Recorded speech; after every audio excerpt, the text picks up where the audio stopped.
আসসালামু আলাইকুম। আজকে আমরা একজন পেশেন্ট নিয়ে কথা বলবো, আমাদের আসমাউল করিম ভাই। ওনার মোটরসাইকেল অ্যাক্সিডেন্টে ইনজুরি হয়।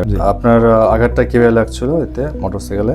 আঘাতটা হচ্ছে মোটরসাইকেল স্লিপ কেটে পড়ে আমার পায়ের উপরে আপনার পায়ের উপর পড়ে গেছে, রাইট? তারপর আপনার হাঁটুতে প্রচন্ড ব্যথা হয়েছে। হ্যাঁ, ব্যথা হয়েছে। এরপরে উপরে গেছে গিয়ে বরফ টরফ দিছি, ব্যথা মনে হলো।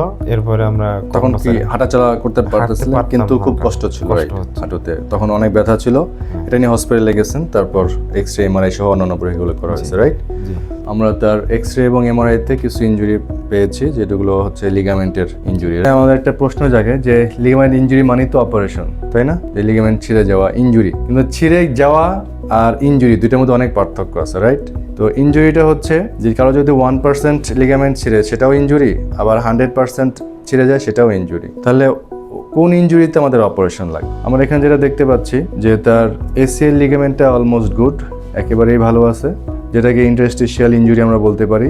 মানে হচ্ছে এসিএলটার কন্টিনিউটি আছে, শুরু থেকে শেষ পর্যন্ত এসিএলটা একেবারেই ভালো আছে।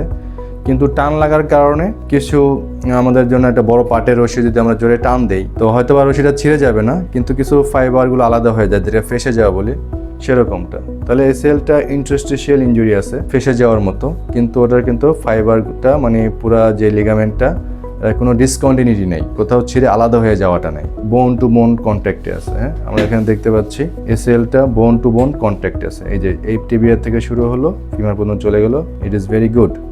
সো এটার জন্য কোনো অপারেশন লাগবে না, অলদো ইট ইজ ইনজুর্ড। যদিও এটা ইনজুরি, সামান্য ইনজুরি, কিন্তু এটা কি লাগে, ছিঁড়ে যাওয়াটা না। জি, অপারেশন লাগবে না। অধিকাংশের সময় এক্সরে দেখা যায় না, বলা হয় যে এক্সরে ভালো, হালকা একটু এলিভেশন বা একটু উপরে দেখতে পাচ্ছি। তাও যারা লিগামেন্ট নিয়ে কাজ করেন তারা এটা চোখ দিয়ে খুব সূক্ষ্মভাবে তাকালে তারা বুঝতে পারেন। এই যে এখানে দেখতে পাচ্ছি এই পিসের লিগামেন্ট, এই হাড়ে যে সাদা দেখা যাচ্ছে, সাদা অংশটুকু, এটা হচ্ছে হাড়ের টুকরা সহ হালকা উপরে উঠে গেছে।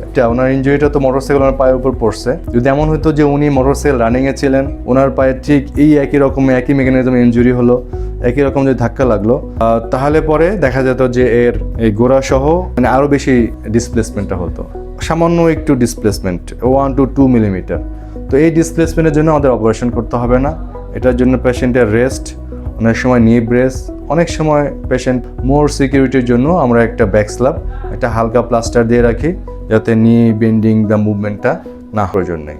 কাজেই সব লিগামেন্টের ইনজুরিতে কি লাগবে না, অপারেশন লাগবে না। কাজেই আমাদের মেসেজ এটা যে কারো যদি হাঁটুতে ইনজুরি হয়, অবশ্যই সেক্ষেত্রে ওয়েট না করে এক্সরে এবং ডাক্তারের পরামর্শক্রমে এমআরআই করে ফেলা উচিত, যাতে করে আমরা একদম ডে ওয়ানেই আমরা আপনার টোটাল ট্রিটমেন্ট প্ল্যানটা করে ফেলতে পারি। ঠিক আছে, এখন আশা করা যায় ইনশাল্লাহ এই 2 সপ্তাহ প্লাস্টার বা 3 সপ্তাহ প্লাস্টার আর 1 মাস নিজস্ব ব্যায়াম, 1 মাসের মধ্যে আপনি ফিট।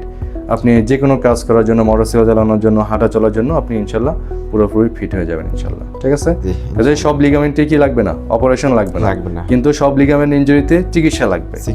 তাহলে সঠিক ইনজুরি ডায়াগনোসিস এবং সঠিক চিকিৎসা। ঠিক আছে, কখনো সার্জারি, কখনো প্লাস্টার, কখনো শুধু বরফ শেক। এই নির্ধারণ কে করবে?